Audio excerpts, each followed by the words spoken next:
Sejam todos bem-vindos a essa minha experiência de evento híbrido aqui, minha primeira. A gente já fez o teste semana passada, por isso, cuidado aí, né, com os cabos que a gente, né, montou.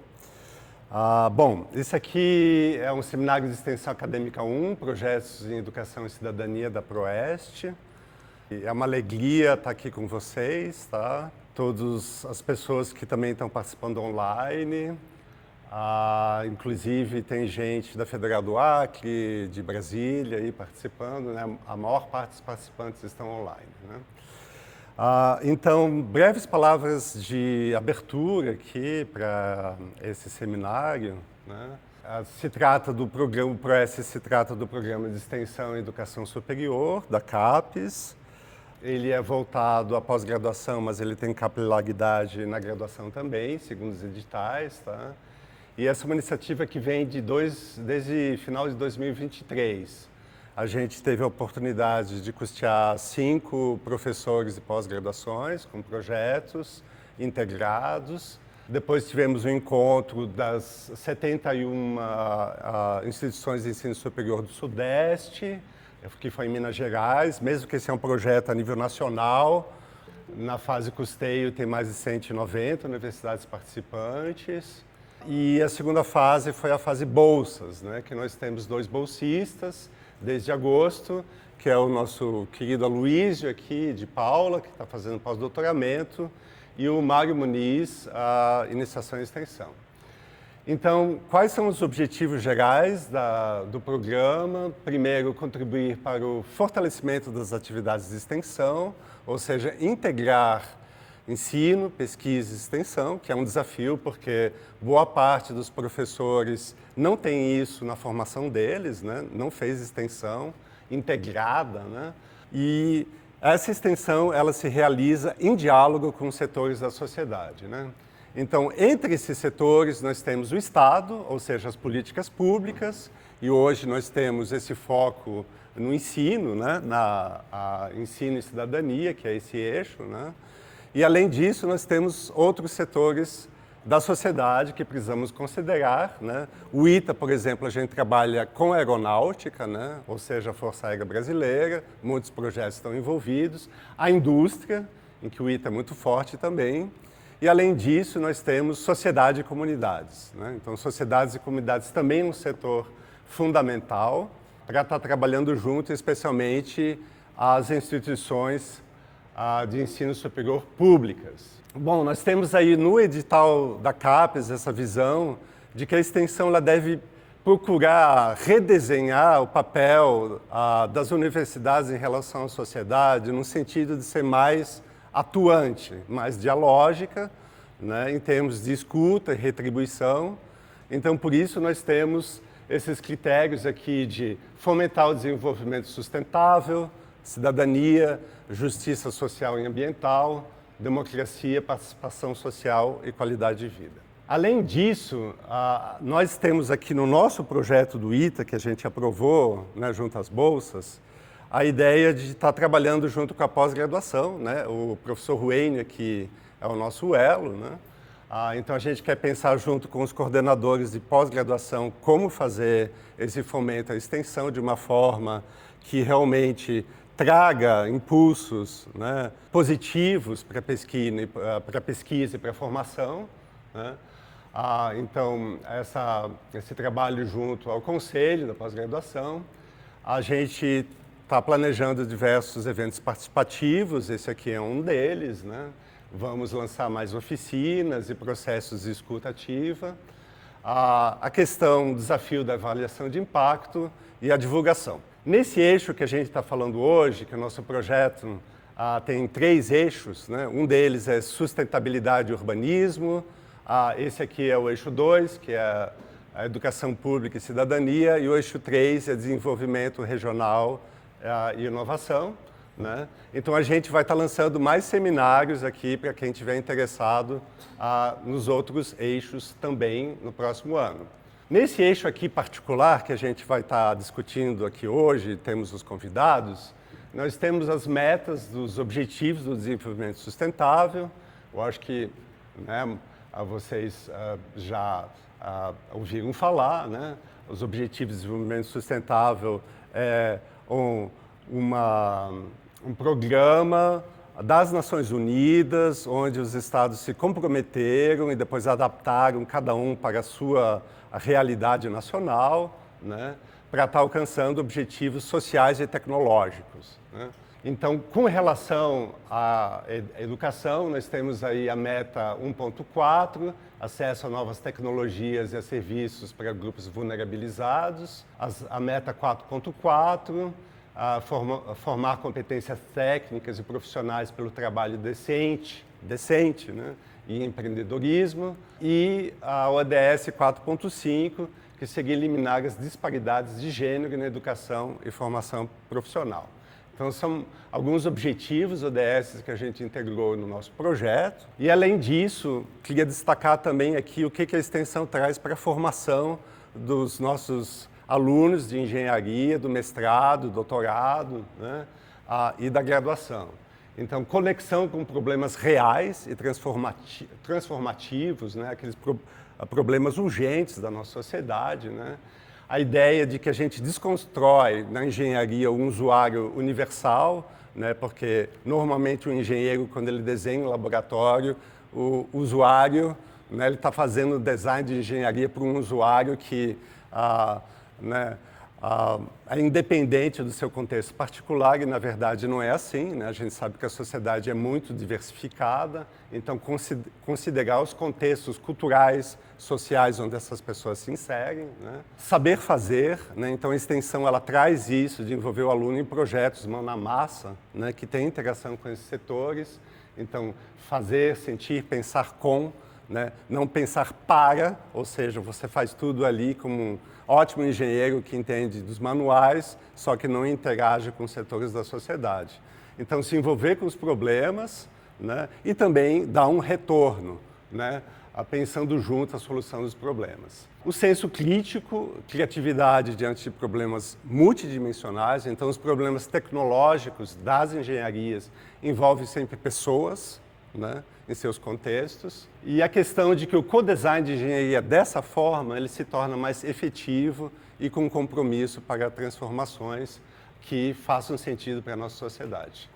Então, algumas questões práticas aqui, antes de passar a palavra para os primeiros palestrantes, né?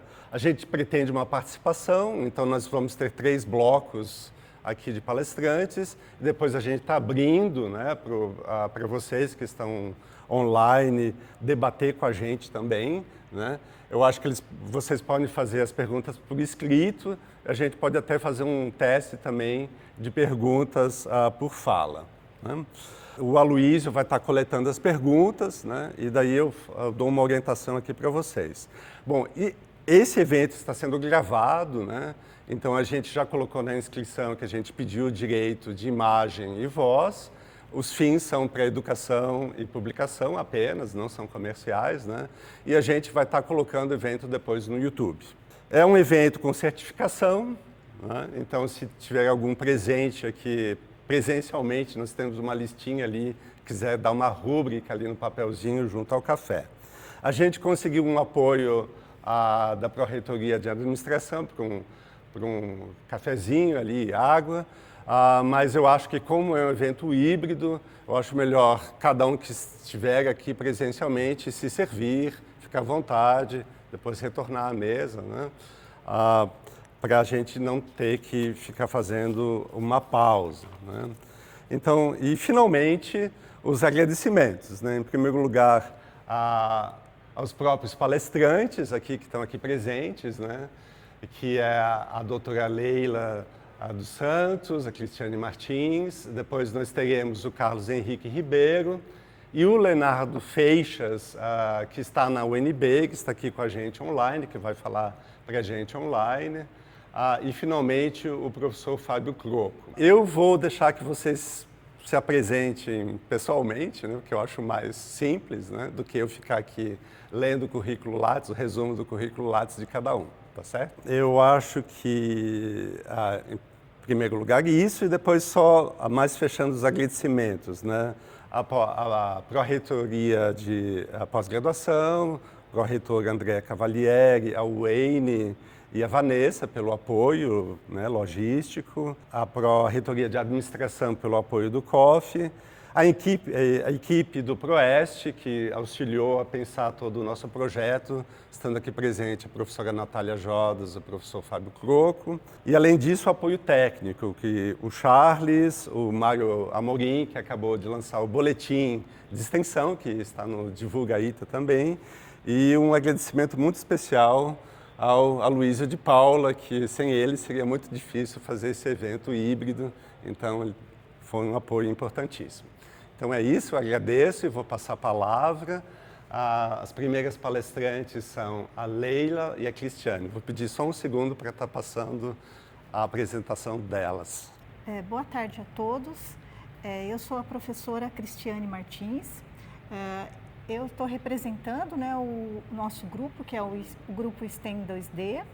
A professora, a doutora Leila Ribeiro, ela é pesquisadora do nosso projeto. Também da engenharia aeronáutica, né? Nós duas somos da aeronáutica. Nós duas somos da aeronáutica. E a doutora Leila vai fazer a apresentação, tá bom? Então, eu vou fazer um breve histórico de como o nosso projeto começou e depois eu vou falar das nossas ações com o PROEX. Eu sou a Leila, eu sou pesquisadora, dei aula há muitos anos na escola pública do ensino médio.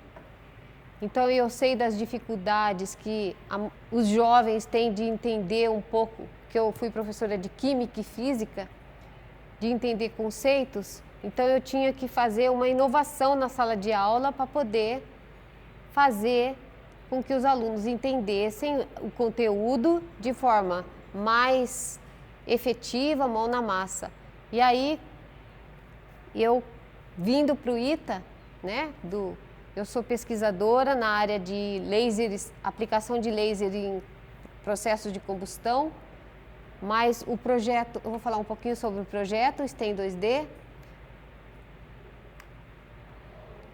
Esse projeto, ele nasceu em 2016 com a parceria da Johnson & Johnson, um projeto internacional, várias universidades e o ITA foi escolhido aqui na América do Sul. Foi o único projeto que surgiu na América do Sul. Bom, esse projeto durou 6 anos. Quando chegou a pandemia, ele se encerrou. Não encerrou só aqui no ITA, no Brasil, encerrou em todos os países. Mas nós continuamos, né? Porque a gente ganhou um know-how para desenvolver oficinas e trabalhar com as crianças no ensino de ciência, tecnologia, engenharia, matemática, manufatura e design, que é o símbolo das nossas siglas do STEM 2D, né? Science, Technology, Engineer, Matemática, Manufatura e Design. O 2 é porque tem matemática e manufatura, né? E por que esse projeto se iniciou, né? Por conta da baixa participação feminina nas áreas de exatas, né? Então, a Johnson chamou a gente para, quer dizer, a chamada do projeto da Johnson era justamente para a comunidade feminina, né? Essa desigualdade era para ser diminuída, né? E também estimular essas meninas a conhecerem as áreas de exatas, né? Porque muitas vezes elas até gostariam, mas por conta Aqui são os números que a gente levantou aqui no ITA, né? Que 10% das graduandas do ITA são mulheres, 15% matriculados em curso de ciência e engenharia da computação no Brasil são mulheres, 30% dos artigos científicos publicados no mundo são assinados por mulheres. Então, é um número relativamente baixo, né? Então, a gente tem que melhorar essa desigualdade, né? Então, precisa de estímulo. Como é que a gente faz isso, né? Então, por que existe esse problema? É uma questão histórica, preconceito, falta de exemplo. Lembrando que, em alguns séculos passados, mulher não podia nem frequentar uma universidade, né? Então, nós trabalhamos isso, né? Sobre a desigualdade, né? O impacto das mulheres nas áreas de exatas. Então é um projeto, é uma iniciativa, não é uma iniciativa como aerodesign, né? Não é uma iniciativa, é um projeto, né? De extensão. Então o que a gente faz para mudar esse cenário, né? O que nós fazemos? Acabou o projeto da Johnson? Acabou, porque a Johnson ela financiava tanto a bolsa para as alunas como as oficinas que a gente desenvolvia. E quem que desenvolvia essas oficinas? Os coordenadores junto com os alunos, as alunas do ITA. Hoje, os alunos participam também do projeto, porque eles pediram para participar. E eu acho excelente também a ideia dos meninos estarem junto com as meninas, né? Nós desenvolvemos uma cartilha com várias cientistas mulheres, porque a gente geralmente tem muita referência de cientistas homens, né? Mas pouco das mulheres. Então, nós fizemos uma cartilha onde, numa página, a gente descrevia a cientista, do outro lado, que ela participou nas ciências, né? Então, foram 23 cientistas que nós temos hoje uma cartilha. Precisamos continuar agora a fazer as cientistas brasileiras, que hoje nós temos bastante cientistas mulheres brasileiras fazendo muito bonito na ciência, então a gente precisa divulgar elas também, né? Esse é o volume 2 do professor Kleber, vamos fazer também. Esse é o volume 1 que nós fizemos com as cientistas do mundo, né? 23 cientistas. Como é que nós fizemos? Acabou o projeto e o incentivo financeiro da Johnson & Johnson, o que nós fomos fazer? Atrás de recursos, né? Então, encerrou em 21 a Johnson, aí nós começamos a outras parcerias, Agência Espacial Brasileira, CNPq, CAPES, né? Então, aqui eu fiz uma linha aqui, onde termina 2021, 2022 entra a Agência Espacial do PNUD, depois foi uma chamada CNPq, foi bem na pandemia, foi muito difícil, mas nós fizemos o trabalho, levando as oficinas nas escolas, as crianças vinham buscar as oficinas, a gente entregava as oficinas, elas faziam, gravavam e mandavam para a gente, depois o resultado. A Fundação Casimiro também nos ajuda com apoio do projeto Jean Paul, começou em 2024, o Itaex também nos ajudou com os kits dos Arduinos, CNPq Winston, que é um projeto que a professora Cristiane pode falar melhor, porque ela que é a coordenadora, que pega índios, quilombolas e negros, né? Nós visitamos inclusive a aldeia para levar os kits de ciência para a comunidade. E também tem a formação de professores básica nas áreas de STEM 2D, adaptado no contexto das atividades espaciais, que é a professora Priscila, junto à Agência Espacial Brasileira, que se encerra em 2025, né? 2025. A Isabela agora está na coordenação. Então, nós vamos sempre atrás de apoio financeiro para a gente não parar, porque como a gente já tem uma habilidade muito grande de transformar a ciência em oficinas lúdicas e levar para a comunidade, que aí entra também o professor Kleber, que nos ajuda também, que nós temos uma parceria com Ciência no Parque. Como que começou essa parceria, né? Comigo mesma. Eu conheci o professor Roberto Stepenhac na época que eu fazia mestrado lá no IAV, que é o Instituto de Estudos Avançados. Ele dividiu sala comigo e a gente discutindo sobre ciência e tal. Ele falou: Leila, vamos para o Ciência no Parque? Eu gosto da forma que você pensa, vamos junto comigo? Eu falei: vamos. Só que aí depois eu comecei aqui no ITA, eu saí do IAV e vim para o ITA. E do projeto da Johnson me convidou para fazer parte. Aí eu falei: por que a gente não vai até a comunidade levar isso? Porque antigamente, no início do projeto, as meninas que vinham para o ITA fazer as atividades aqui.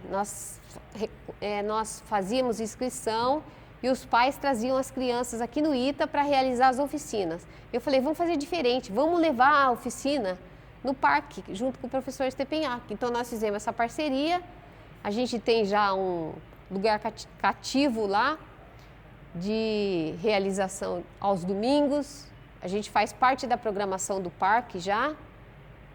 Então, nós fazemos, e eu vou passar aqui para vocês, a maioria das oficinas que nós já fizemos. Uma coisa que eu gostaria de afirmar é que, para fazer essas oficinas do parque, a gente tem um procedimento. Nós organizamos essas oficinas, nós fazemos um roteiro para essas crianças fazerem as oficinas. Claro que os alunos vão também junto para ser os monitores, mas tem já um roteiro. Eu trouxe 2 exemplos aqui. A gente faz esse roteiro e leva junto. A Cris vai me mostrar ali. Nós levamos uns brindes para falar sobre o nosso projeto, né? Para as pessoas identificarem, é divulgação, porque as pessoas precisam conhecer, né? A gente leva esse material e vamos até a comunidade, né? As crianças. Como o Vicentina Aranha é um lugar onde os pais vão muito e as crianças vão, só que enquanto os pais fazem atividade, as crianças ficam meio sem o que fazer, mas elas vão lá no nosso quiosque e faz as atividades de ciência. Nós temos um grupo bem grande já de crianças que segue a gente nas redes sociais para não perder nenhuma oficina. Vou falar aqui qual foi a nossa primeira oficina. Essa foi a nossa primeira oficina, foi a foto na lata. Então aí eu falo de ótica, como se propaga a luz. Numa latinha, nós fizemos uma sala de revelação dentro do Ciência do Parque. Saímos com a comunidade pelo parque, tirando fotos na lata e revelamos lá.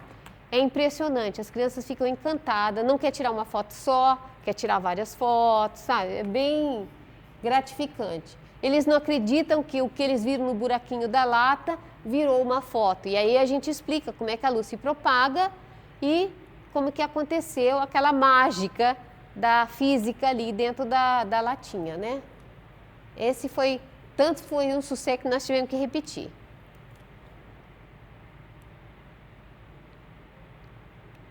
E aqui o professor Stepenhack de novo.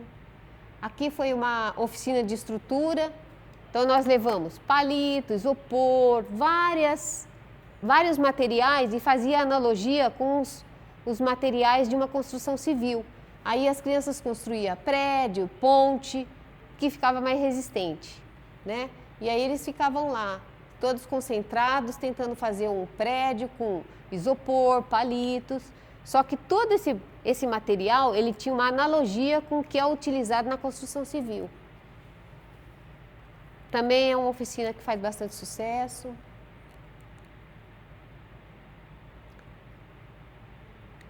A catapulta foi sucesso, nós fizemos acho que 3 vezes. E são materiais super baratos, né? Palitos. Para fazer uma catapulta e falar sobre a física do lançamento, é claro que a gente não fica falando para as crianças equações difíceis. A gente faz de forma lúdica. Muda os materiais para eles usarem na catapulta, ensina como construir a catapulta e eles saem do V0, né? E já ganha alguma informação, peso, né? Peso do material, distância que percorre o lançamento. E aí fica lá no parque, no verde do parque, brincando. Aí eles falam brincando, mas na verdade a gente está fazendo ciência ali, né? Então a gente usa muito os conceitos da física, da matemática. Aí, ó, repetimos o foto na lata. As meninas fizeram até uma selfie com a lata ali. Aquela ali de cima. Elas falaram assim, já que forma a lata, vamos fazer uma selfie. E fizeram. Só que tem, claro, quando você faz o celular, tem todo um processo ali eletrônico. Ali é um processo físico, né? Que se ela tremer, a foto vai sair tremida. Mas ficou muito boa até. Aqui a nossa equipe, nós tiramos foto na lata e revelamos na lata, ali na salinha de revelações. São imagens do parque. Porque as crianças saem com a latinha passeando pelo parque e tirando as fotos, né? E depois volta para o Ciência no Parque para revelar. O problema maior da revelação é que eles queriam ficar lá e são produtos químicos, né? Então a gente tem esse cuidado também. O professor falou assim, Leila, não pode deixar as crianças porem a mão nesses produtos químicos, mas deixa eles acompanharem, porque eles queriam saber como é que revela. Então, é muito interessante, a criança, ela fica muito encantada com a mágica da física, né? Da química, da física. Essa aqui também é uma oficina bastante simples, muito simples de ser feita e que tem bastante conteúdo conceitual, né? Que é a fibra ótica. Então, a gente fala também de ótica, né? Como é que faz a luz percorrer dentro de um tubinho de água. Então, a gente faz uma analogia com o tubinho de água se fosse uma fibra de vidro. E aí usamos um laser para eles fazerem esse alinhamento e fazer com que a luz do laser percorra dentro do tubo de água. Muito simples de fazer, os pais ficavam assim. E uma coisa muito legal que é fazer ciência no parque, além de ver o encantamento das crianças, são os pais. Porque os pais, muitas vezes, não têm aqueles conceitos. Eles aprendem junto com os filhos e ainda por cima faz em casa, né? É bem mão na massa mesmo. Esse aqui é um conceito bastante... A gente faz analogia também, como é que chega a internet em casa, com a fibra ótica, com o transporte de dados. Essa aqui é uma oficina das maquetes da Agência Espacial Brasileira. Eles doaram muitas maquetes para a gente e a gente levou lá no parque para fazer os nossos satélites e foguetes brasileiros. Então, eles montavam, né, as maquetezinhas com material doado pela Agência Espacial. O espectrômetro, né, o espectrógrafo, que nada mais é que um tubinho que você faz uma fenda de um lado e um pedacinho de CD do outro. O que acontece? A luz entra, bate no CD, que tem várias ranhuras, e difrata a luz. E aí a gente pode falar sobre várias técnicas utilizadas para caracterizar materiais, né? Porque cada comprimento de onda está relacionado com um determinado material. Teve uma garotinha que fez uma pergunta assim, ô tia, falou assim, porque eu mostrei o espectro do hidrogênio e mostrei o espectro do mercúrio. O do hidrogênio tem poucas linhas, o do mercúrio tem muitas linhas, né, né, tia? Eu falei, isso, e você sabe por quê? Porque o hidrogênio só tem uma camada, mas o mercúrio tem várias camadas. Então, a criança, a gente subestima o conhecimento da criança, elas sabem, ela só precisa de ver o que está acontecendo. Aqui foi o outro dia das maquetes, que eles construíram as sondas, né, os foguetinhos brasileiros da Agência Espacial. Fez tanto sucesso que nós tivemos que pedir mais maquetes, né, Cris? As engrenagens, a gente até trouxe uma ali para vocês verem como aqui, é. Olha ali, engrenagem, como é que é. É uma placa metálica, tem um ímã e tem as engrenagens feitas de MDF mesmo. Aí você faz com que o sistema... E aí você pode mudar, como ela é interativa, né? Você pode mudar, aí você pode trabalhar com vários conceitos com as crianças, explicar o que é uma cremalheira, um pouquinho mais de engenharia, né? Ah, nessa direção? Ah, tá. Agora sim. Mas para fazer uma oficina, não é simplesmente fazer a oficina, não. Tem que ir atrás dos materiais. A princípio, nós fizemos a engrenagem na impressora 3D, demorava um dia para fazer 3 engrenagens. Aí falei, não, material caro, vamos pegar MDF e fazer na laser. Fizemos isso em 2 dias, todas as engrenagens, né? Saiu mais barato, mais fácil. E aí, às vezes, os professores da escola pública falam assim, dá o passo a passo de como construir as oficinas. Aí nós fizemos vários passo a passo, a gente compartilha com eles com o QR Code, eles entram lá e se quiser replicar para a sua escola, né? Porque nós também trabalhamos com as escolas. E quando nós trabalhamos com as escolas, a gente só não ensina, a gente dá um material para as professoras trabalharem também, né? Aqui é a engrenagem. Sempre tem uma foto da equipe, porque Eu não sou sozinha, nem a Cris, nem a Isabela, nós temos uma equipe que trabalha juntos.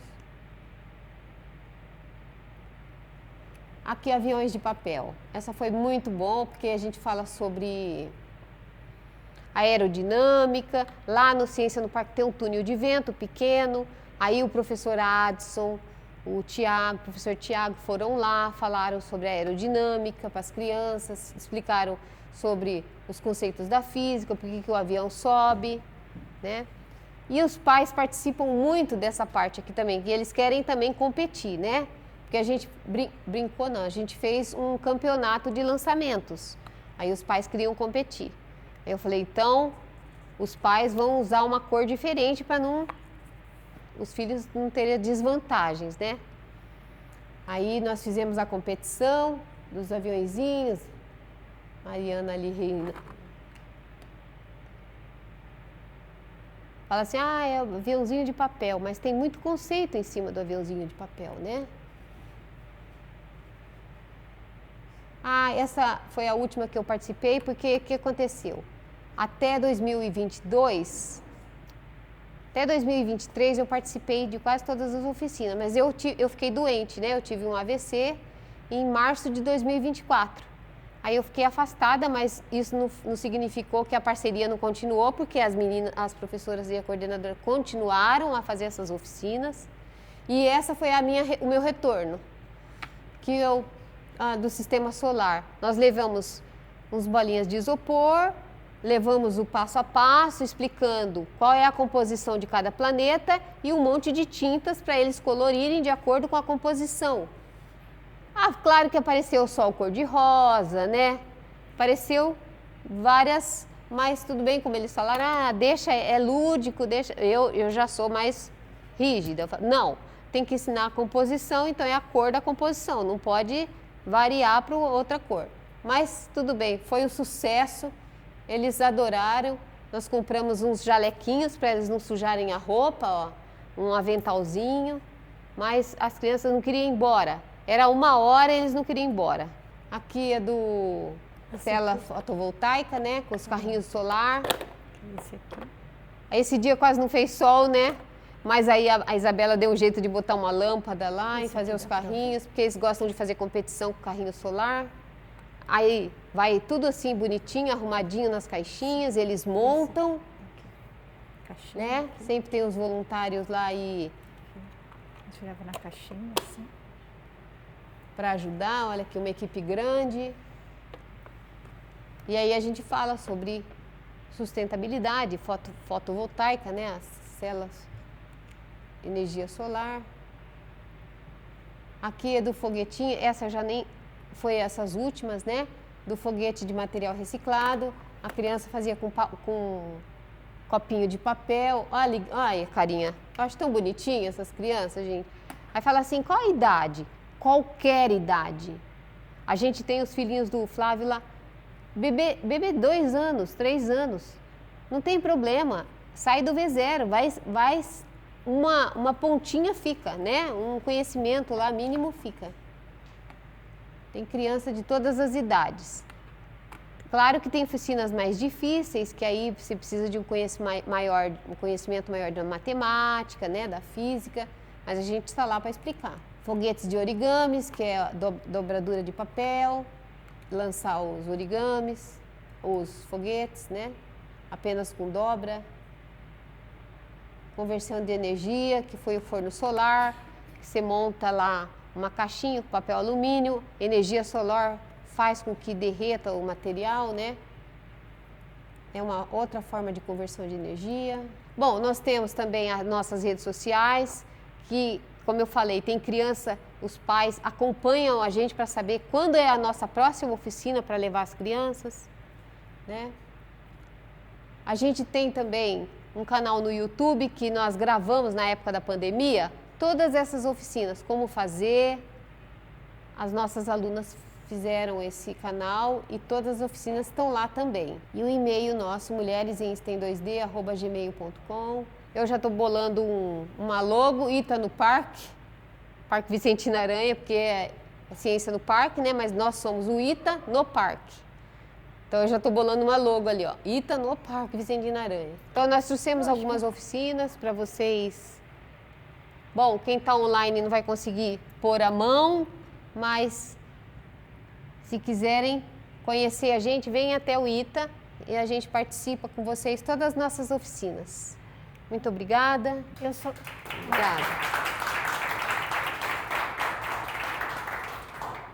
Eu só quero finalizar, né, como a Leila, reforçar, né, como a Leila falou, nós somos uma equipe, né, e sempre a gente tira a foto da equipe que participou, né, no Ciência no Parque naquele dia.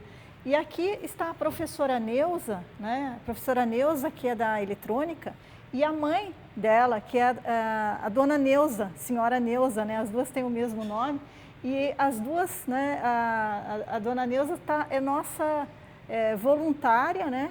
E todas as vezes, né, que tem Ciência no Parque, sempre ela está disponível, ela está lá, né? E tem a equipe, né? A gente foi, conforme a Leila foi passando, a gente foi reparando de pessoas diferentes, porque são alunas de graduação, alunas de pós-graduação, né? Escolas, né? Então aqui, por exemplo, vou até peguei a dona Neuza, né, que é a mãe da Neuza. Essa equipe aqui, por exemplo, tinha alunas, né, de escolas públicas, né, consigo identificar a equipe da Áurea Cantinho, que é uma escola que a gente tem parceria, né? Então, o Ciência no Parque, no final das contas, tem os alunos da Embraer também, a equipe do colégio da Embraer. No final das contas, é uma, né, coletividade, todo mundo trabalhando junto para fazer dar certo. É isso. Muito obrigado, Leila, muito obrigado, Cristiane. Enquanto que o Aloysio vai passando ali, gostaria de dar os parabéns para a equipe do STEM 2D, né? A gente vê que é um projeto com muita dedicação, muito carinho, e é um projeto, né, que tem tantas coisas positivas com relação à extensão, né, envolvendo aqui alunos do ITA também, em como levar esse conhecimento para o público, né, aqui da cidade, né. Então, vocês estão presentes no Parque Vicentino Aranha, que é um parque de acesso gratuito, que a população da cidade frequenta, e qualquer pessoa pode participar, né? Então isso já é uma coisa muito, né, muito boa assim, para incentivar mais interesse nas áreas de ciência e tecnologia, né? Assim como a questão do STEM para mulheres, né, que vocês já fizeram diversos níveis de complexidade também. É muito importante ter mais mulheres nessa área das engenharias, das ciências, da tecnologia. Elas trazem os seus talentos, as suas competências e enriquecem esse mundo. Então é muito fundamental. Vocês estão muitíssimo de parabéns. Tá? Então eu vou passar a palavra para os próximos palestrantes. A gente tem o Lernaldo Feixas, que está no NB, né? Daí, Aloysio, você ajuda a gente a pensar como é que ele está participando, e o Carlos Henrique Ribeiro, que está chegando aqui, ok? Então, mudamos um pouco a temática. Bom, boa tarde. Obrigado pela oportunidade de falar um pouco sobre esse projeto, né? Sobre um aplicativo para investigação criativa auxiliada por inteligência artificial. Esse é um projeto que tem sido desenvolvido já há algum tempo, desde 2022, por mim e pelo professor Leonardo Feixas. O Leonardo Feixas atualmente é professor da Escola de Música da UNB. Quando a gente começou esse projeto em 2022, ele estava ainda na Universidade Federal do Acre, mas ele agora é da UNB. E também participaram do projeto, e têm participado do projeto em suas diferentes fases, o aluno Arthur Luiz Silva Guedes, da UNB, e a aluna Narayane Ribeiro Medeiros, aqui do ITA. Né?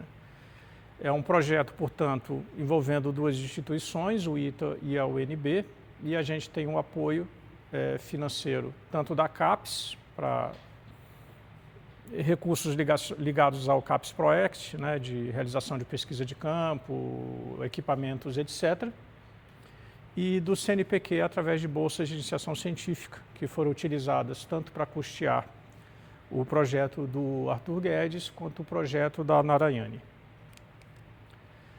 E qual é a ideia aqui, né? A ideia desse projeto é produzir um aplicativo de acesso aberto, gratuito, para a comunidade que estuda processos criativos, né?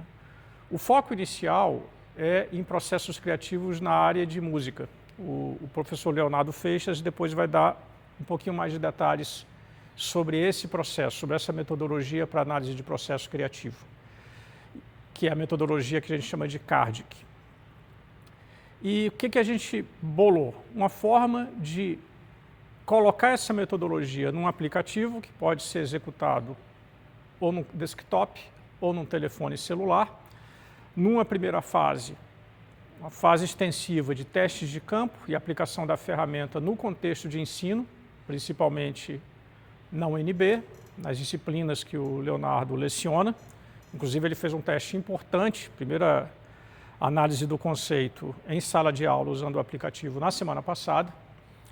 O passo subsequente vai ser colocar isso em escala, né? E esse projeto CAPES ProExt, essa extensão, trata exatamente da colocação do projeto em escala e depois teste e uso em larga escala, ou seja, em várias instituições, com vários alunos, para que no futuro, médio prazo, a gente tenha uma quantidade de dados suficientes para incorporar o componente de inteligência artificial como um sistema de recomendação, sugerindo linhas de ação para a adoção da metodologia de análise do processo criativo aos alunos com base em trajetórias similares.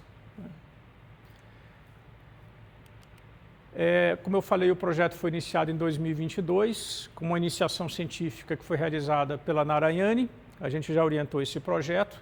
Esse projeto gerou algumas publicações na época, inclusive em eventos internacionais. Mas o que a gente fez basicamente na ocasião foi a modelagem preliminar. Ou seja, a Narayani desenvolveu uma aplicação em desktop, que não roda na nuvem ainda, roda num desktop. E a gente teve várias interações com o Leonardo, que é o proponente da metodologia, principalmente, para tornar a ferramenta útil do ponto de vista do aluno ou do pesquisador na área de música.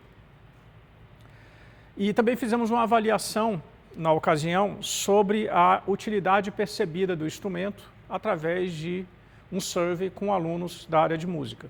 E aí ficou bem claro que havia uma percepção de que poderia ser uma ferramenta muito útil. Como o Leonardo vai explicar depois, esse processo de investigação criativa de obra autoral, né, de obra de um artista, ele usou isso no doutorado dele, ela envolve o uso de vários tipos de meios, né, gravações, áudios, relatórios, etc. E só o fato de você ter uma ferramenta que permita coletar as informações de forma organizada e que seja portátil, porque os ensaios criativos não têm lugar para acontecer, só isso já é um componente importante do projeto, né? Então, isso foi percebido na época desse survey, através dessas pesquisas iniciais. O projeto continuou em 2024.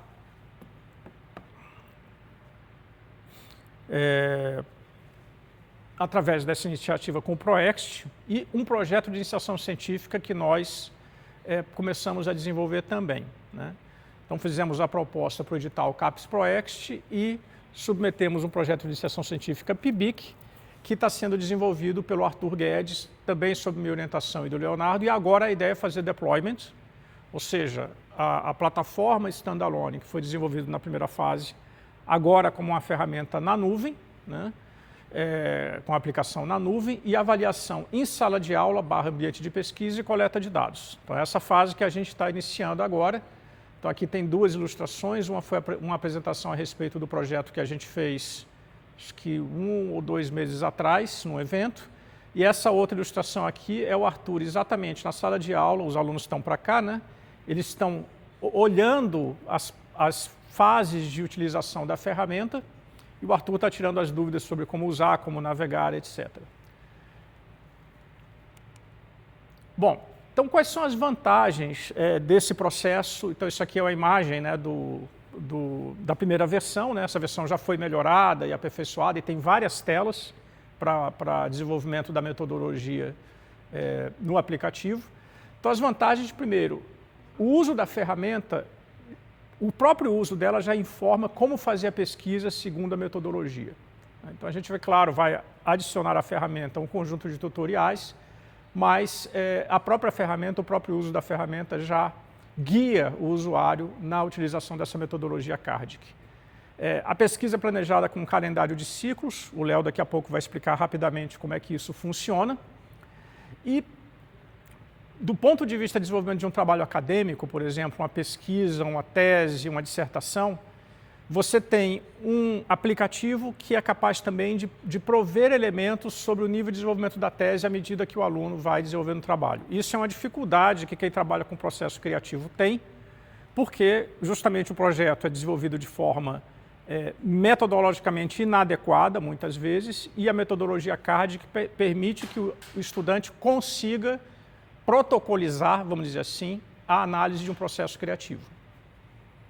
E detalhe, a metodologia foi desenvolvida durante o doutorado do Leonardo Feixes, então já foi testada, né? Nossa ideia, então, é, com essa ferramenta, incentivar pós-graduandos em música a fazer análise do processo criativo de uma forma tecnicamente embasada, usando um artifício, um artefato de acesso gratuito.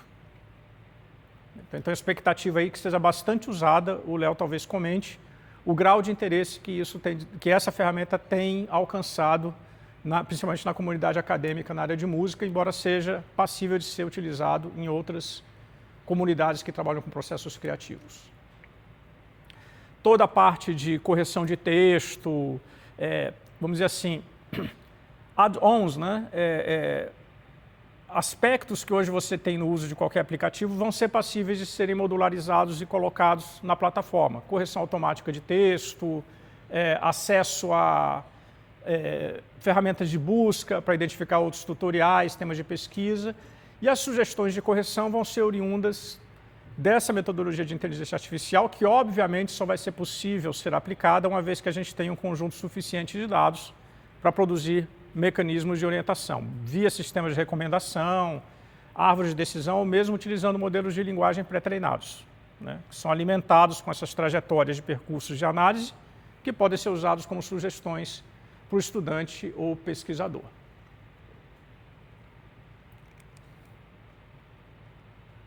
Uma coisa que a gente pensou no projeto original, mas que não está mais tão forte agora como prioridade, é a utilização do aplicativo como uma rede social. Embora isso possa ser útil a médio prazo, a gente está colocando hoje o foco mais na formalização do método, nas provas de conceito, na pesquisa de campo para melhorar a ferramenta e um pouco menos nessa ideia da rede social. Já tem muita rede social, né? E talvez o foco hoje não seja mais esse, né? A gente quer uma ferramenta que seja útil para o usuário. É claro que você tem um compartilhamento das informações através desse banco de dados das experiências de trajetórias metodológicas, mas o objetivo de usar o compartilhamento para estabelecer uma rede social não é, num primeiro momento, tão importante. Pode ser que a gente ataque essa questão à medida que o projeto for evoluindo. Bom, passar a bola aqui para o Léo. Então eu dou boa tarde a todas, a todos, agradeço por essa oportunidade de estar aqui nesse evento. Eu me chamo Leonardo Feixes, né, como o Carlos comentou, sou professor de violino aqui no Departamento de Música da UNB, professor no bacharelado, na licenciatura, estou também no PPG MUS, né, no programa de pós-graduação aqui. Essa proposta, né, do ciclo artístico reflexivo de dupla checagem, cuja sigla é CARDIC,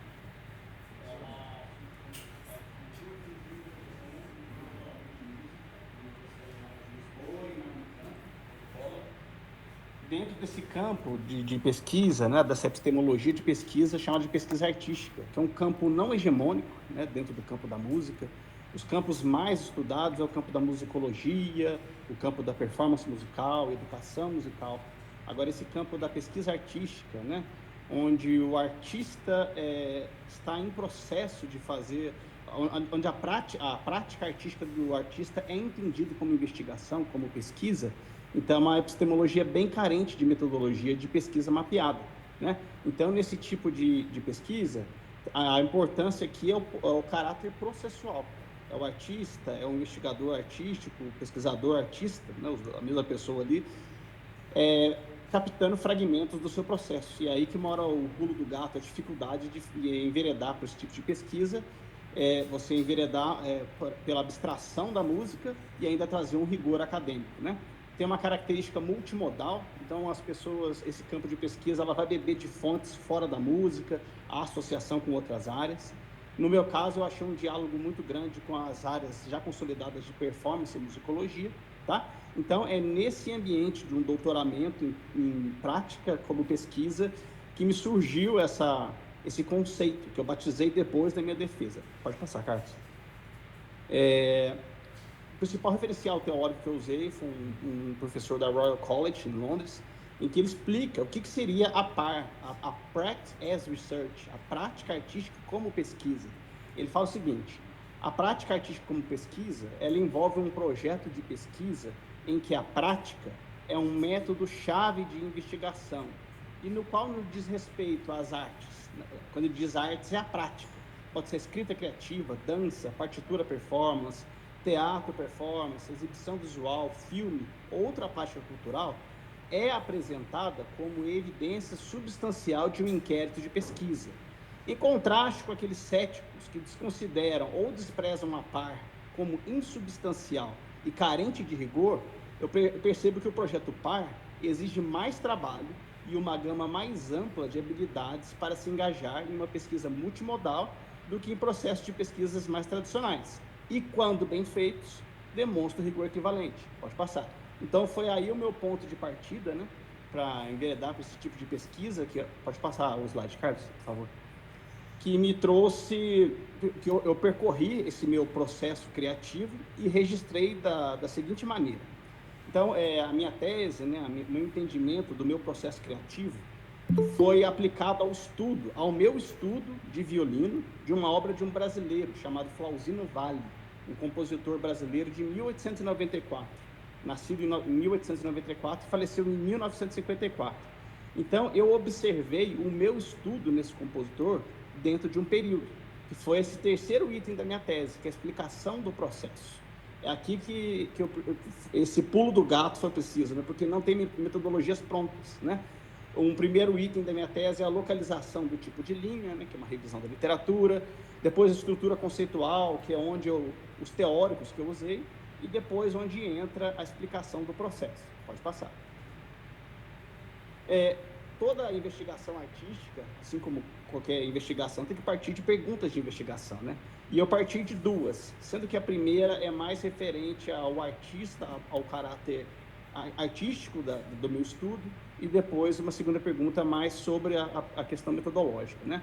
A primeira pergunta que me motivou e que me impulsionou foi: como realçar as sutilezas e os detalhes identificados nas obras a partir da prática artística reflexiva e qual o resultado sonoro esperado em relação a elas? E depois a segunda pergunta, que é referente a esses métodos juntos que gerou a metodologia. Para que poderia contribuir o uso do conjunto de metodologias que envolvam o performer pesquisador, o diário reflexivo e a análise autoetnográfica na construção de uma interpretação musical? Pode passar. Dessas perguntas, eu estruturei o meu processo, né? Estruturei a minha coleta de dados, né? Então, veio um momento de estruturação, um momento que eu tracei as estratégias de estudos e objetivos musicais, depois um momento de aplicação na prática. O que foi a prática? Foi um momento que eu delimitei de 2 anos, quase 2 anos e meio, onde eu estudava com o meu violino com alguns protocolos. Eu protocolei em momentos livres e momentos protocolados, né, para ali ser a coleta de dados. Depois disso, eu fiz uma avaliação do processo através do método autoetnográfico, e disso eu cheguei numa proposta de uma interpretação desse compositor com foco processual, né? O foco não é exatamente só na performance final, mas uma tese onde eu registrei os fragmentos do meu processo. Pode passar, Carlos.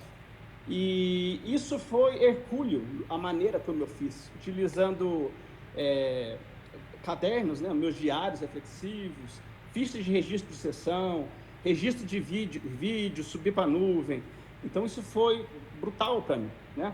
Então, disso, explicando ainda um pouquinho como é que foi essas coletas, né? Eu fiz coletas que eu chamei de coletas livres, criativas, sem protocolos, apenas utilizando diário reflexivo no papel para coletar esses fragmentos de insights E depois eu fiz 2 ciclos de coletas paralelos e simétricos, para ter o caráter objetivo, já que a gente está lidando com a abstração da música. Então, ter um caráter objetivo, para depois conseguir analisar, foi importante. Então, a coleta de dados foi exatamente isso. E nesses 2 ciclos paralelos e simétricos, protocolados, eu utilizei diário reflexivo, registro de vídeo de sessão, eu fiz uma ficha de registro de coleta de cada sessão, para trazer esse caráter objetivo. Depois dessa coleta, fiz a autoavaliação, né, através da autoetnografia, que estimulou muito a autorreflexão, a autorregulação. E, por fim, chega uma proposta de registro de processo e cheguei a uma ferramenta metodológica no campo da investigação artística, né? Então, no final de um doutoramento em artes musicais, como foi o meu, você entrega uma tese que reflete o seu processo e você entrega uma performance, né? Então, o júri, a banca, ela te avalia pela performance e pela sua tese, como você conseguiu registrar os fragmentos daquele processo. Pode passar. A minha coleta de dados, ela aconteceu entre 15 de dezembro de 2017 até 23 de fevereiro de 2020, onde você vê os 2 verdinhos, são aqueles 2 ciclos protocolados, simétricos e utilizando padrões idênticos, né? No primeiro ciclo, eu observei, no primeiro ciclo verdinho, com protocolos, eu observei as 28 peças, né, levantando hipóteses. No segundo ciclo, já mais maturado, no segundo ciclo verdinho ali, no mesmo protocolo, já era um momento de refinar. Eu já tinha reflexões, eu já estava refinando rumo à proposta final de performance. E as 3 bolinhas azuis é o que eu chamei de momentos livres, foram momentos criativos. Ali, no primeira bolinha, no primeiro ciclo, momento livre, eu estava planejando o primeiro ciclo. A segunda bolinha azul, entre os 2 ciclos, eu estava refletindo o que eu fiz, planejando o que eu ia fazer. E no terceiro momento livre, sem protocolo, eu estava refletindo sobre tudo que eu fiz, né? Então, são momentos criativos, sem protocolos, associados com 2 momentos protocolares e gêmeos e simétricos. Disso, depois que eu defendi, né, eu mandei a minha tese para uma revista para validar isso com meus pares, né, e batizei esse percurso como ciclo artístico reflexivo de dupla checagem. A dupla checagem por conta dessa dupla checagem paralela, gêmeas, né, para trazer um caráter objetivo e ter onde a gente analisar de uma maneira transferir isso para uma tese escrita, né? Eu batizei, e está aqui o QR Code do artigo, foi publicado numa revista importante aqui do Brasil, no FMG, a Permutes. Pode seguir, Carlos. Bem, dito isso, para a gente não estourar o tempo aqui, eu acabei esquecendo, né, o quanto que esse projeto com o Carlos Henrique, os alunos, né, eu enquanto músico e o filósofo da coisa aqui, conversando com 3 engenheiros, de 15 em 15 dias a gente se reúne. Para mim está sendo o projeto mais estimulante que eu já vivi, por esse caminhos tão diferentes, né, mas que a gente está vendo que não é tão diferente assim, os pontos de contatos, né. Então, como conclusão, o Cardic, né, eu já tenho uma certa confiança para afirmar que ele é um sistema replicável e ele é muito flexível para qualquer instrumento, obra, período, manifestação artística ou outras manifestações, como na engenharia, como a gente tem visto com o projeto, né? Então, é uma ferramenta que ajuda a registrar fragmentos de processo. Falando ainda dentro da música, o que eu ganhei, né, fazendo isso? Um ganho autorreflexivo e autorregulatório. O aumento esse caráter autorregulatório, você reflete de várias maneiras, escrevendo um registro em diário, assistindo o seu vídeo, fazendo coletas livres, comparando ciclos passíveis de comparação, aumenta a sua possibilidade diminui a necessidade de feedback exterior, porque você consegue refletir, e isso para um aluno de instrumento, ou para qualquer um que estiver dentro de um processo educacional, isso é maravilhoso, né? Porque você começa a ter seus feedbacks sozinhos, né? Maior chance de ter feedback. A sistematização de um conceito de estudo, né? Então eu cheguei a essa sistematização que a gente está agora nesse processo de virar um aplicativo. E aqui, com certeza, um artista performer, ele consegue estruturar o seu caminho para um ganho técnico musical de uma maneira mais independente. possibilitando assim acompanhar o seu próprio processo. Quando nós começamos esse projeto com o Carlos Henrique, a Narayane, eles me mostraram um levantamento, né, do quanto é pouco esse salto tecnológico que a área da música deu, a área das artes, né? Quanto poucos aplicativos, quanto a tecnologia não está dentro da nossa realidade, né? E quando eles me mostraram isso, foi um incentivo a mais para continuar, né? Então, o software, ele tem esse caráter, né, de ser um facilitador, como o próprio professor Carlos Henrique comentou, acesso à informação, navegação, portabilidade, compartilhamento de experiências, que é algo que a gente está pensando como, e acessibilidade.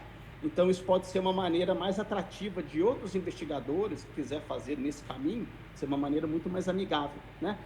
Dito isso, as conclusões, as referências principais, né, eu botei, pode passar, Carlos, eu botei bem geral, né, não são exatamente as que eu usei aqui, mas de uma maneira geral são todos pesquisadores brasileiros, estrangeiros, que me trouxeram até essa metodologia, né, que é algo bem recente no Brasil, que está muito desenvolvido, né? A prática com pesquisa é muito desenvolvida nos países, na Inglaterra, na Finlândia, na Suécia, na Austrália. Portugal está se tornando um centro disso, e o Brasil, eu percebo no mapeamento que eu estou fazendo com alguns colegas, que está expandido nessa área também, né?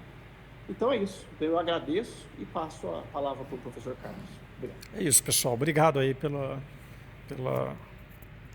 por assistirem, e qualquer dúvida que vocês tenham a respeito desse projeto, maiores detalhes, não só na aplicação na área musical, que é a área em que ele está sendo desenvolvido, mas também outras áreas que envolvam o processo criativo, tanto eu quanto o Leonardo estamos à disposição. Obrigado. Agradeço aí, a gente vê a variabilidade, né, de aplicações, né? Nós temos aí uma interação entre música e engenharias, né? Agradeço a apresentação do Leonardo e do Carlos, e a gente vai para o último bloquinho, que é com o professor Fábio Croco. Na verdade, eu convidei ele porque, para fazer extensão, um dos meios mais fáceis para engenheiras e engenheiros é trabalhar com escolas. Então, nós temos aqui o Mais Ciência, né, que tem uma parceria com 18 escolas em projetos que envolvem também tecnologia, e daí o interesse. Tá? Fábio? Bom, boa tarde a todas e a todos. É um prazer estar aqui, agradeço o convite, professor Kleba, parabenizo a Proext, né, e todos os coordenadores que fazem parte dessa equipe. Falar um pouquinho, né, do Mais Ciência na Escola, um projeto que nós aqui do ITA participamos. Tá? Então, esse é o nosso projeto, vou explicar na sequência, né? Ciência Cidadã como aceleradora do letramento científico na educação pública. Tá? Um pouco do processo que eu vou fazer aqui apresentando é esse, né? Então, o que é o programa Mais Ciência na Escola, como ele está organizado, objetivos do projeto em São José dos Campos, né? Quais as atividades que nós estamos desenvolvendo, próximos passos, né? E a gente finaliza aqui com uma possibilidade de participação. Então, também aqui é um chamamento, né? Para que professores, né? Todos possam também chegar, se aproximar e participar do Mais Ciência na Escola. Bom, para quem não conhece, então, o Mais Ciência já é um projeto mais antigo, mas ele teve uma nova versão aqui no edital, lançado em 2024, e a proposta dele, então, é ter um recurso, né, para as escolas públicas, tá? Para que essas escolas desenvolvam aí, dentre outras questões, né, a alfabetização científica, tecnológica, né, letramento digital, e é um projeto que teve um orçamento aí na casa dos 100 milhões, né, para atender 1.000 escolas no Brasil todo. Tá? Então, cada escola participante tem aí uma verba, né, de 50 mil para a criação de um laboratório maker na escola e mais ou menos mais 50 mil para bolsas e custeio desse laboratório. Tá? Então, esse foi o projeto que foi lançado, e aí foi um edital nacional, tá? E o projeto que nós construímos aqui no estado de São Paulo foi um projeto com a parceria dessas instituições. Quem puxou esse movimento foi um Instituto Federal, muito pela capilaridade que ele tem no estado de São Paulo, e E o projeto, então, foi um projeto que contou, né, com muitas parcerias, as instituições, né, que estão aí, né, a UFSCar, a Unifesp, nós aqui do ITA e a UFABC foram instituições que deram sustentação a esse projeto, tá, que tem esse título, e nós fomos o projeto contemplado do Estado de São Paulo. Tá? Esse projeto, ele foi um projeto bem grande, então no edital o máximo de escolas que poderiam entrar eram 150 e o nosso projeto tinha 150 escolas. Então, o projeto que nós fazemos parte atende a todas as regiões do estado de São Paulo, temos aqui todas essas regiões. O projeto Mais Ciência, no seu edital, ele visa criar uma rede de escolas, né, em conexão com as ICTs, né, para a promoção dessas atividades extensionistas com esse foco. E o nosso orçamento aqui de São Paulo é um orçamento grande, né, 15 milhões, 150 escolas, e nós estamos aqui, né? Nós temos aqui no Vale do Paraíba 3 nós, que a gente fala, são esses 3 nós que aqui estamos. Eu coordeno o Vale do Paraíba 1, né, o Vale Paraíba 2 e 3 são colegas do Instituto Federal aqui de São José dos Campos e da Unifesp, professor Elton e professor Arlindo. Tá? Então, vejam, né, quer dizer, é um programa nacional, federal, ele tem nós estamos num projeto estadual, mas nós estamos atuando aqui na região do Vale do Paraíba, principalmente em São José dos Campos, então a gente construiu, vamos dizer assim, as nossas parcerias locais e é com esse grupo aqui que a gente está atuando e, na verdade, esse grupo já cresceu, depois eu vou até aprofundar um pouco mais isso. Então, nós temos aí a parceria, né, da Secretaria Estadual de Educação, né, aí na figura da Unidade Regional de Ensino, né, antiga Diretoria de Ensino, mudou de nome agora, recentemente, né, a Secretaria Municipal de Educação e essas instituições que estão conosco. Então, o Instituto Federal, Unifesp, ITA, o Semadem Educação entrou conosco e o PIT. Tá? Mais recentemente entrou o INPE nessa parceria, entrou também a Univap, entrou a Unesp, a gente tem um diálogo para eles entrarem mais formalmente e a ideia é criar, a proposta é justamente essa, criar uma rede bem grande, né, e diversa de instituições de ensino superior para que juntos nós possamos, né, desenvolver atividades focadas no Mais Ciência na escola. Tá? Então hoje nós estamos nessas 19 escolas, né? A Áurea Cantinho está aqui, viu, Leila? Você falou que vocês estão lá, né? Provavelmente vocês conhecem algumas escolas dessas, já trabalharam com elas. Então essa é a distribuição, essas 7 primeiras aqui são estaduais, as outras 12 são municipais. As estaduais a gente atua com foco no ensino médio, tá? Principalmente no primeiro e no segundo ano do ensino médio e nas municipais no oitavo e nono ano do ensino fundamental. Então tem a distribuição ali no mapa dessas escolas. Esse organograma aqui ele é bem ilustrativo para mostrar um pouquinho o mecanismo, né, do Mais Ciência. Então, eu estou falando aqui da nossa realidade local. Tá?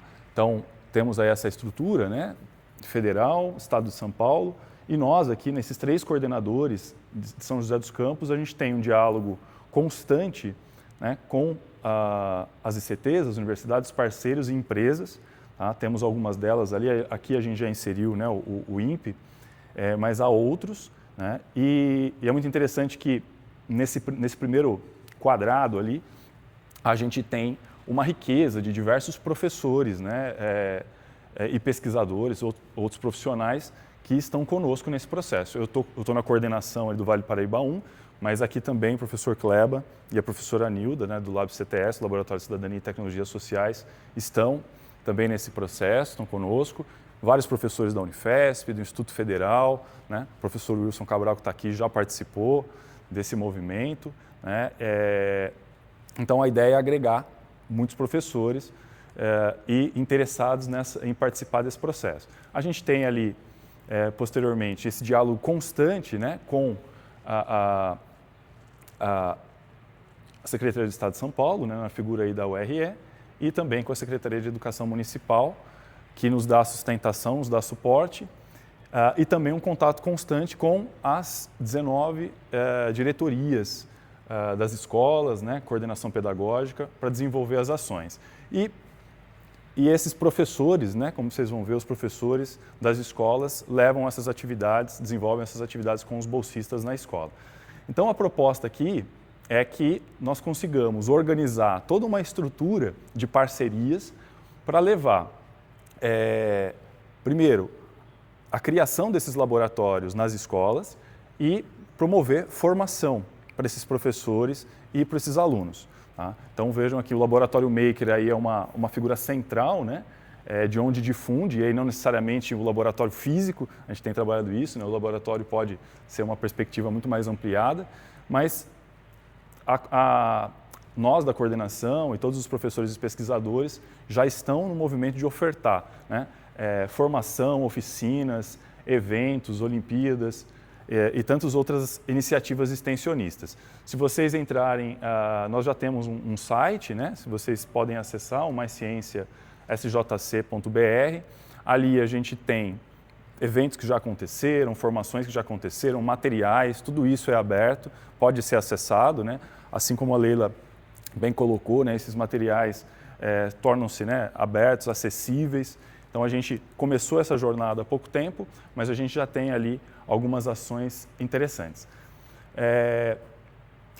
Essa é um pouco a estrutura, né, do projeto. Então a coordenação geral do Mais Ciência na Escola no Estado de São Paulo hoje está aí sendo, né, dirigido pelo Diego, professor lá do Instituto Federal de São Paulo. Nós aqui, né, o professor Elton, eu e o professor Arlindo, somos coordenadores de nó aqui de São José dos Campos e temos, como eu falei, diversos pontos focais nas ICTs. Tá? Então, estamos ampliando aqui essas parcerias. A ideia é realmente aumentar cada vez mais, né, ter participação institucional dos professores. As coordenações das escolas e cada escola, isso é importante, né?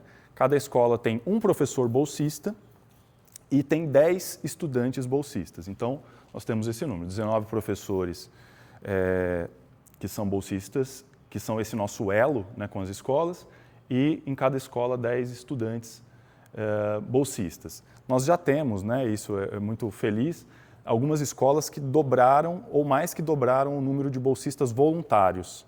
Então, além desses 190, a gente tem aí muitos participantes de maneira voluntária. Tá? E temos também bolsistas graduandos aqui em São José dos Campos, 6 bolsistas IEX, né? Iniciação à extensão. Então, tem toda uma estrutura aí para que a gente caminhe. O nosso projeto aqui do Estado de São Paulo tem essas trilhas de formação, a gente chama, são áreas de planos de trabalho, então a gente tem focado maior na nossa atuação nessas linhas, né? Então, alfabetização científica para a formação cidadã, esse que é o mote do nosso projeto, né? Ciência cidadã, robótica educacional, pensamento computacional, design e fabricação digital, impressão e design 3D, né? Laboratório Maker, né? No ensino de STEAMs, mapeamento do meio ambiente, prevenção de desastres naturais. Essa composição foi nascendo justamente pelas parcerias que foram se estabelecendo, né? Então, tem aqui muito diálogo, né, com o trabalho do STEM 2D, e são linhas que a gente está tentando agora, iniciando esse processo, desenvolver formações. Mas é interessante que cada nó do Estado de São Paulo, com as suas expertises, né, está focando naquilo que é mais as suas áreas, do que os coordenadores ou os parceiros locais estão caminhando, né? Então, há também a possibilidade, como a gente está estabelecendo, de formações de outras regiões do Estado de São Paulo também serem para as nossas escolas. Então, vai ficar muito rico, porque nós temos diversos nós, ofertando diversas formações, e muitas delas podem ocorrer, por exemplo, à distância, e isso vai gerar muitas possibilidades para esses professores e alunos das escolas. Então, um pouco do que eu falei, né? O foco é o letramento científico, a alfabetização digital e a cultura maker, né? O nosso projeto especificamente traz essa questão da ciência cidadã como um elemento central, né? E aí a gente tem trabalhado bastante com os professores, né? Ciência e tecnologia, para quem, né? Para quê, a que custo. Então a gente sempre traz essa reflexão e visa contextualizar, né? as ações que estão sendo realizadas. Então, tem um foco aí em que as escolas, né, construam os seus projetos, né, de uma maneira contextualizada. E promover e apoiar as ações, as iniciativas que as escolas já desenvolvem. Então, a gente está fazendo um movimento aí de cima para baixo, mas também tentando fazer um movimento de baixo para cima, valorizando, né, os conhecimentos, os saberes locais, né, contextualizados. Então, a gente visa, né, ao longo desses 2 anos, que é o projeto Mais Ciência traz, implementar os laboratórios makers, criar essa rede, né, e tornar isso permanente. Então, a gente tem 2 anos de financiamento do Mais Ciência agora, e aí, ouvindo a Leila, né, quer dizer, a gente já pensa, né, em como continuar, porque essa riqueza, né, de parcerias, toda essa estrutura, eu acho que ela vai ser muito profícua pensando, né, no desenvolvimento da extensão. As outras instituições, né, também estão preocupadas com a questão da extensão acadêmica, então essa estrutura dá suporte, né, para que a extensão seja realizada, né. Então, impactar essa comunidade escolar a partir, né, dos princípios do Mais Ciência, do nosso projeto, né, trazer essa relação dialógica com as escolas de uma maneira transformativa, né, não só de nós para eles, né, mas também deles para nós. Então, essa que é a lógica da extensão, nesse sentido, transformativo para todos, né? Então, tem as potencialidades que a extensão traz para a formação dos nossos alunos, que é muito importante, tá? E, claro, né, inspirar jovens, né, a enxergar a ciência e na engenharia, tecnologia, caminhos concretos para os seus projetos de vida, para a transformação da sua comunidade. Acho que esse é o elemento fundamental. Um pouco da linha do tempo, né? É interessante, porque ouvindo, né, a Leila e a Cristiane falando um pouco desse processo, a gente só está nesse projeto Mais Ciência porque lá em 2019, nós fizemos aqui um encontro de professores extensionistas das ICTs em São José dos Campos, né? Então, o Lab CTS, o Laboratório de Cidadania e Tecnologias Sociais, puxou um encontro aqui no ITA, né? Foi lá no Laboratório de Inovação, e vieram vários professores. Nós criamos um grupo, né? Um grupo de professores interessados em extensão acadêmica lá em 2019, e foi desse grupo que eles nos chamaram, né? Que nós fomos convidados, e aí a gente fez parte da construção desse projeto. Então, interessante essas parcerias, isso já estava estabelecido lá no passado e trouxe essa possibilidade para nós. Então, nós tivemos aí a assinatura da outorga do projeto em dezembro de 2024, teve um evento de lançamento, teve a seleção dos bolsistas no primeiro semestre e a gente começou a visitar as escolas e o início das formações nesse segundo semestre de 2025. Tá? Tem aqui uma foto do evento de lançamento. Então, tem aqui representantes das diversas instituições que fazem parte. O nosso reitor aqui, o Lorenzi, participou. Então, várias pessoas aí que participaram. Então, foi um momento de início desse processo. Uma outra parceria fundamental, e é muito interessante apontar, né, o CIEB, né, o Centro de Inovação da Educação Básica Paulista, o CIEB, para quem não conhece, faz parte, né, da Secretaria Estadual de Educação, e é uma estrutura riquíssima, né, pensando nessa cultura maker. E eles estão conosco, estão nos apoiando em diversas frentes de atuação. Então, a gente teve ali visita, já teve algumas formações lá para professores, né, e hoje a gente está com um projeto com eles, mas eu falo na sequência. E a gente, no início desse processo, a gente desenvolveu 3 linhas de atuação. Essas são as 3 primeiras, a gente pretende crescer, né, aumentar essas trilhas formativas, mas a gente fala que essas 3 trilhas são as trilhas estruturantes, básicas, a partir das quais a gente vai desenvolver outras ações. Tá? A trilha de iniciação científica júnior é coordenada por mim e pela professora Zuleika Roque, que é professora bolsista do Lab CTS. Tá? E nós elencamos aí 3 grandes temáticas para a gente desenvolver esse trabalho nesse semestre, né? Então, a temática da Semana Nacional de Ciência e Tecnologia, né? Planeta Água, Cultura Oceânica, para enfrentar as mudanças climáticas no meu território. Os temas da COP30, né? Nós estamos aí mergulhados nessa discussão tão importante, e temas de interesse contextualizados nas escolas. Então, a gente partiu, né, dessas 3 temáticas, né? Então, resgatando aqui, né, a contextualização dos projetos, e começamos a fazer algumas formações. Então, são alguns exemplos das formações que nós fizemos. Aqui a gente fez uma primeira formação ainda, lá em julho, né? Olhe para o Céu, o Observatório Astronômico como objeto de aprendizagem. Então, uma parceria que a gente fez com o IAE, e foi muito interessante. Depois disso, vários professores já estão solicitando telescópios e outros equipamentos, né, nessa seara para os seus laboratórios. Nós tivemos aqui a segunda formação, o professor Wilson ministrou, né, uma fala aí com essa temática, né, olhe para a água, focados nos recursos hídricos e sustentabilidade. Então, aqui uma foto com os professores das escolas, aqui no Auditório Vaz.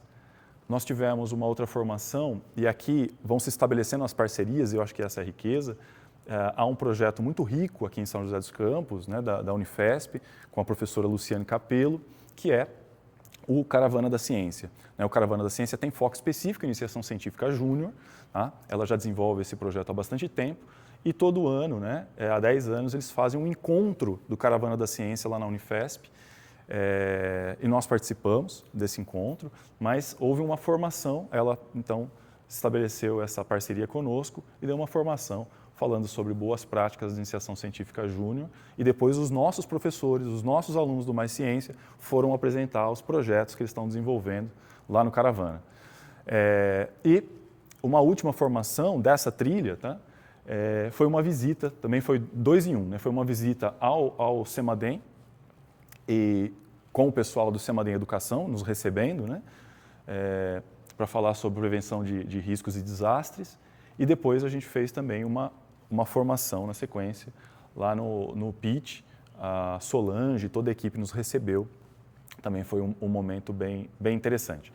Tá? Então, cada formação dessa tem gerado materiais, sugestões, né, para que os professores desenvolvam projetos nas suas escolas junto com seus alunos, com foco em iniciação científica. Mas, como eu falei, a gente tem mais 2 trilhas, né? Uma é a de iniciação científica júnior, a outra é a trilha Maker, tá? Que é essa aqui, que é o projeto que o CIEB está fazendo parte. Então, a gente está desenvolvendo, está nesse processo, que é vai ser uma competição de barcos a vapor. Então, aqui tem também princípios científicos, princípios tecnológicos sendo colocado em ação, e no final vai ser um grande evento, dia 28, né? Já convido quem quiser, tiver oportunidade, dia 28 desse mês, vai ser um encontro lá no CEF, na prefeitura. Então, vai ser um grande evento, que vai ser essa competição, um fechamento desse movimento que está sendo realizado nessa trilha. Tá? Essa é uma primeira ação dessa trilha. E uma outra trilha também aqui, fundamental no nosso polo, né, é a trilha de pensamento computacional. Quem está fazendo aqui a coordenação é o professor Arlindo, lá da Unifesp, e ele já começou a fazer uma construção, né, com os professores locais, mas ele vai ser lançado o ano que vem. Então, vai ser um evento, uma formação também aberta para todo o estado de São Paulo. Quem quiser participar pode se aproximar. Então, só para ir já para o final, nós estamos, nesse momento, credenciando os bolsistas, né, iniciando a compra dos equipamentos, dos insumos para os laboratórios, né, construindo aí, né, pensando nessas novas formações e eventos, novas parcerias, colaborações. E a questão é essa, como você pode colaborar, né? Então, como eu falei, aqui é uma oportunidade de um chamamento, né, para os professores, né, para os interessados pós-graduandos, né, do ITA, quiserem se aproximar do Mais Ciência. Nós temos vamos ter a oportunidade de desenvolver formações, oficinas, atividades, e nós, né, da coordenação do Mais Ciência, nosso papel é facilitar esse contato, né, e facilitar, ter toda essa estrutura para que colegas, né, docentes, pesquisadores possam, né, se interessando, possam também contribuir e desenvolver extensão acadêmica. Tá? Nós tivemos aí alguns desafios, houve bastante atraso na liberação dos recursos, né? Mas nós estamos enfrentando isso. Agora o projeto acho que vai caminhar bem, então a gente vai ter, a partir do ano que vem, as bolsas, né, todos os professores, alunos com bolsas, e esperamos que os equipamentos chegando, né, e a montagem dos laboratórios nas escolas. Tá? Então, novamente, convido vocês a visitarem o site, tá, do Mais Ciência na Escola. Foi construído pelos bolsistas aqui do Mais Ciência de São José dos Campos, e pelo professor Arlindo, que é da área. Então tem um pouquinho da cara aí do projeto, várias carinhas aí que são os professores, os coordenadores, toda a equipe. E é isso, pessoal. Um pouquinho do Mais Ciência, espero que tenham compreendido um pouco, e fica esse chamamento, essa possibilidade né, do ITA contribuir, e estiverem interessados, a gente pode estreitar aí laços e fortalecer todas essas redes, né? Obrigado.